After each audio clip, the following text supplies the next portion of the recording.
Le député de Western Arctic a encore 12 minutes pour conclure ses remarques. Merci, Monsieur le Président. Ce n'est pas par grand plaisir que je discute encore une fois de cette motion, parce que cette motion montre encore une fois le caractère autoritaire du gouvernement à l'égard des travailleurs du Canada. Le gouvernement a fait valoir deux arguments pour justifier cette mesure à l'heure actuelle. D'abord, le gouvernement a parlé de l'économie et des effets nuisibles que cet arrêt de travail pourrait avoir sur l'économie.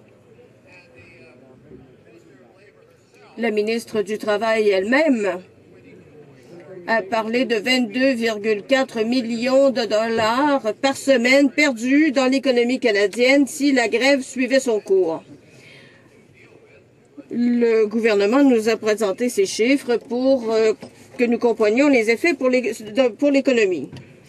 Monsieur le Président, 22,4 millions de dollars par semaine, c'est moins de 0,9%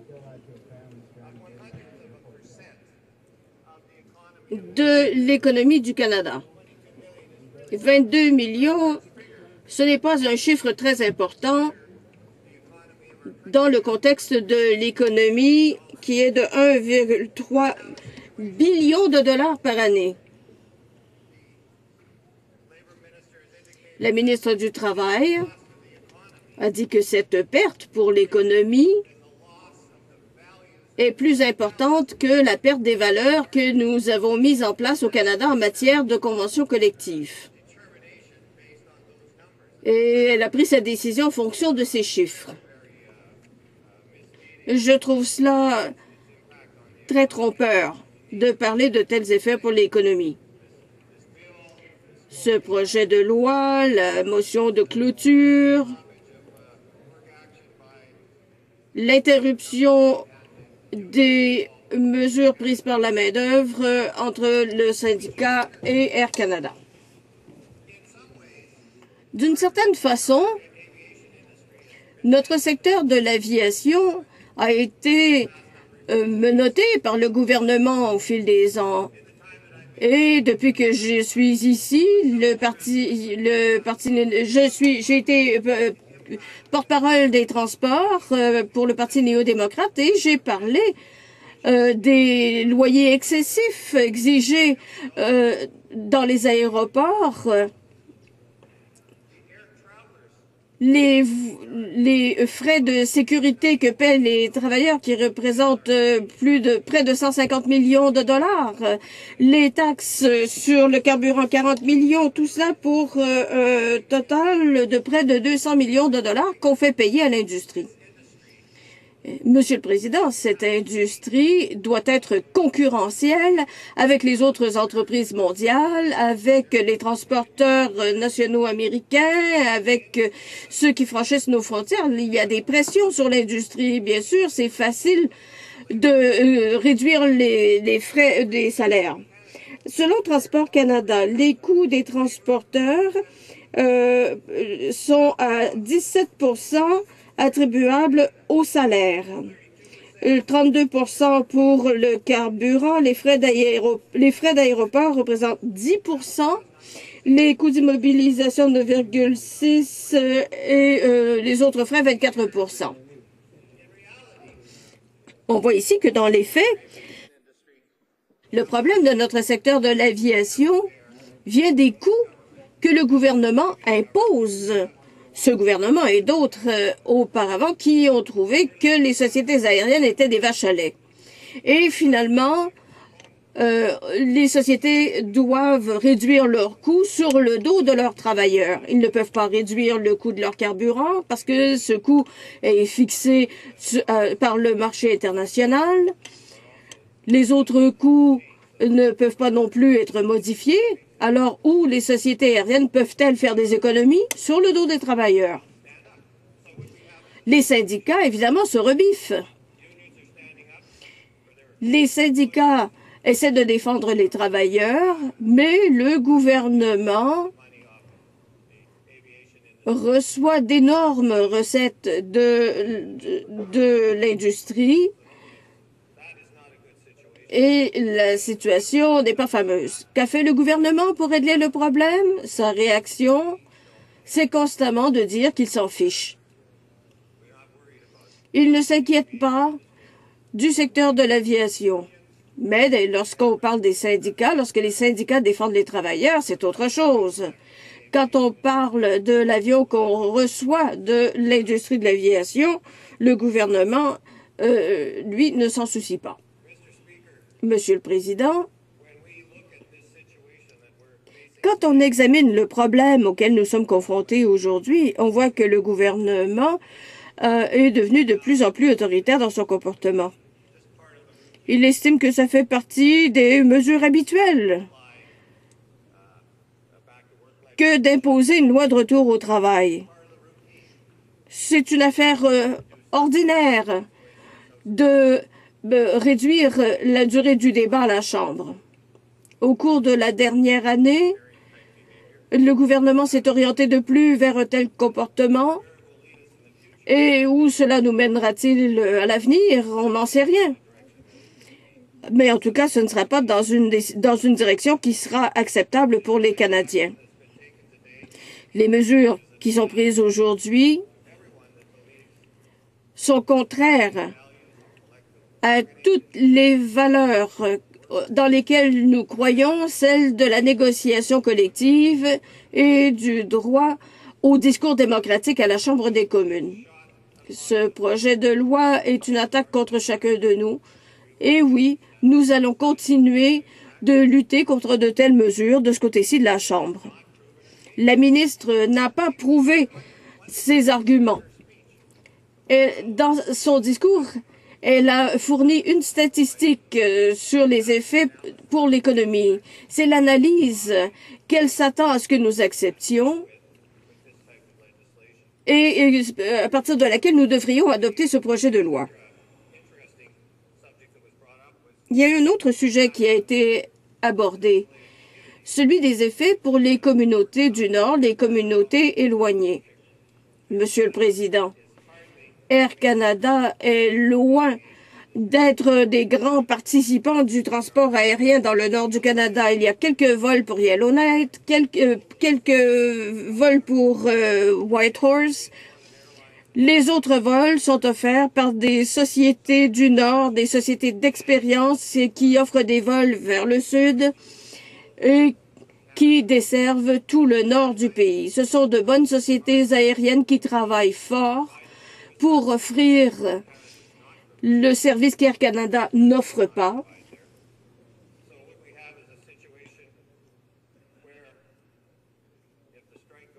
Alors, si la grève était déclenchée, s'il y avait vraiment un arrêt de travail, ça n'aurait pas grand effet pour les communautés du Nord. Les communautés du Nord n'estiment pas qu'Air Canada est un service essentiel. Il est tout à fait faux pour le gouvernement de dire que c'est le cas. Monsieur le Président, nous allons aujourd'hui débattre de cette mesure. Nous allons le faire ce soir et on va se retrouver encore une fois avec une loi de retour au travail qui sera imposée par le gouvernement. C'est une situation intolérable, mais nous allons devoir l'endurer encore pendant quelque temps. Mais tôt ou tard, les Canadiens vont se rendre compte de ce qui se passe. Et je peux vous assurer, Monsieur le Président, que lorsque les Canadiens vont se réveiller, le gouvernement va devoir en payer le prix. Merci, Monsieur le Président. Questions et observations. Le député de Malpeque. Merci, Monsieur le Président. J'espère que la Chambre a bien écouté le discours du député, parce qu'il a fait valoir de bons arguments. Le fait est qu'une des raisons pour lesquelles notre secteur de l'aviation n'est pas concurrentiel, c'est à cause des coûts que le gouvernement lui impose, que ce soit les frais d'aéroport ou les taxes de toutes sortes. Le député a fait valoir à raison que les les coûts des employés ne représentent que 17% des coûts des sociétés aériennes. Dans le débat, jusqu'à présent, le gouvernement a blâmé les syndicats de ne pas réussir à avoir obtenu l'aval de leurs membres. Les syndicats eux-mêmes ont mené les négociations. Ils pensaient avoir obtenu un contrat parce qu'ils savent comment le gouvernement fonctionne. Le gouvernement impose sa volonté. La politique a toujours été d'imposer des lois de retour au travail. Donc, il y a nécessairement des craintes.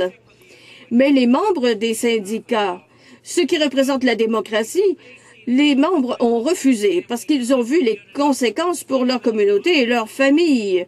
Ils ont vu ce que fait le gouvernement qui appuie toujours la direction des entreprises. Le député pense-t-il que c'est encore la même façon de procéder? Le gouvernement a dit que de toute façon, il prenait le parti de l'entreprise. Il va imposer sa volonté aux Canadiens. Et voilà pourquoi on se retrouve avec des conflits de travail et des lois de retour au travail. Le député de Western Arctic. Je suis entièrement d'accord avec mon collègue. C'est effectivement la situation avec laquelle nous sommes aux prises.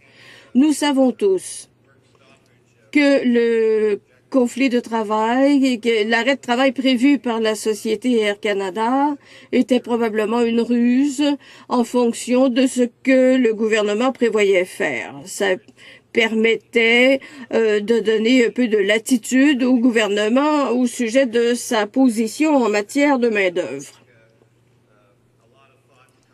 Il n'y a pas besoin de réfléchir beaucoup pour en arriver à cette conclusion. Le gouvernement crée une nouvelle société pour les Canadiens, une société dans laquelle les droits des travailleurs sont gravement limités, la capacité des entreprises de prendre des mesures qui correspondent le mieux à leur avantage est accrue. Et c'est ce que va faire le gouvernement constamment. C'est de cette façon qu'il joue à ce jeu. Questions et observations. Le député de Prince George, Peace River. Je remercie le député de son discours. J'aimerais qu'il précise ce qu'il a dit. Il a dit que cet arrêt de travail n'aurait pas d'effet pour les Canadiens. Je voudrais savoir si j'ai bien compris, ou que ça n'aurait pas d'effet pour les Canadiens du Nord. Moi, je viens du nord de la Colombie-Britannique, une région qui est desservie à peu près entièrement par Air Canada. Le député pourrait-il préciser sa pensée lorsqu'il a dit que l'arrêt de travail n'aura pas d'effet pour les Canadiens du Nord? Le député de Western Arctic. Je me rappelle avoir voyagé l'année dernière dans le nord de la Colombie-Britannique sur les ailes d'une entreprise qui dessert le nord de l'Alberta et le nord de la Colombie-Britannique. Dans la plupart des cas, les régions du Nord sont desservies par d'autres transporteurs qui offrent un excellent service et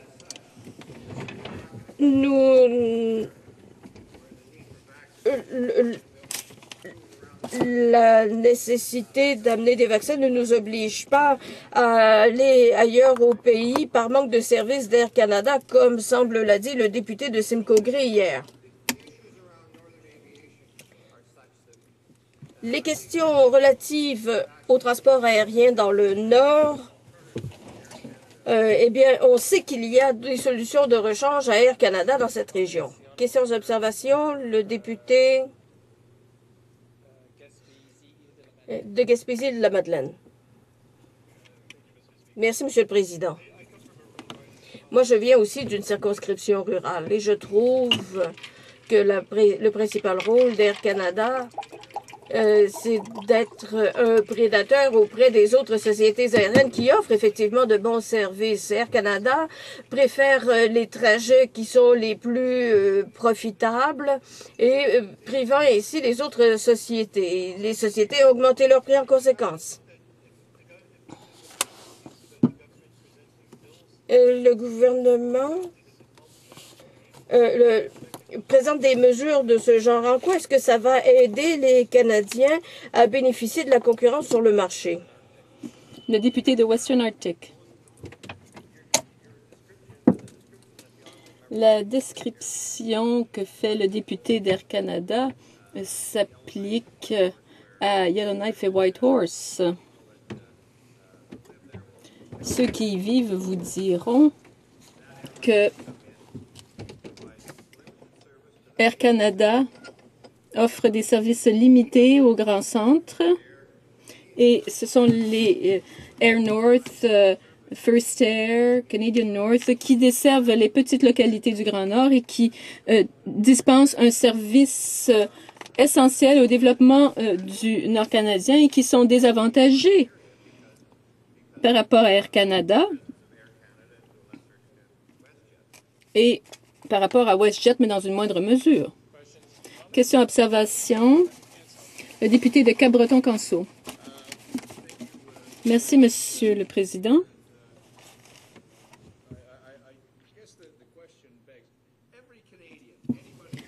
Tous les Canadiens qu'on voit dans les aéroports, et nous, les députés, nous passons tous pas mal de temps dans les aérogares. Tous les Canadiens ont une plainte à formuler au sujet d'Air Canada. Leurs bagages ont été perdus. Un vol a été retardé pour des ennuis mécaniques ou pour une autre raison. Bon, tout le monde a une plainte à formuler au sujet d'Air Canada. Mais, Monsieur le Président, mon collègue est peut-être d'accord avec moi quand je dis qu'il y a 10 ans, quand Air Canada était au bord de la faillite et que les employés ont accepté des baisses de salaire et de leurs conditions de travail sans qu'ils aient récupéré ce à quoi ils avaient renoncé à l'époque.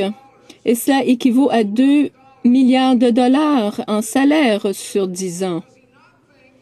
Le député ne croit-il pas que les employés d'Air Canada, ne croit-il pas que les Canadiens sont d'avis que les employés d'Air Canada méritent d'être traités de façon équitable puisqu'ils ont fait leur part pour aider la société Air Canada?